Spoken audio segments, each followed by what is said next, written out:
జీవితాంతము ఈ మూడుని సేవించాలి. వేదాంతో గురురీశ్వర అంటే శాస్త్రమును గురువును ఈశ్వరుడిని.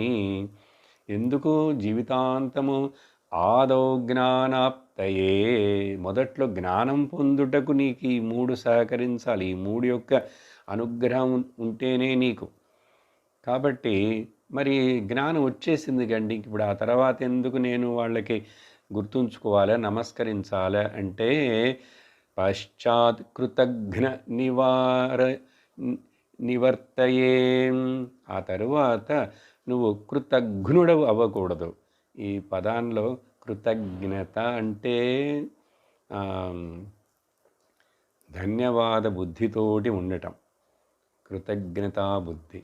అలా లేకుండా మరిచిపోయి దానికి గౌరవం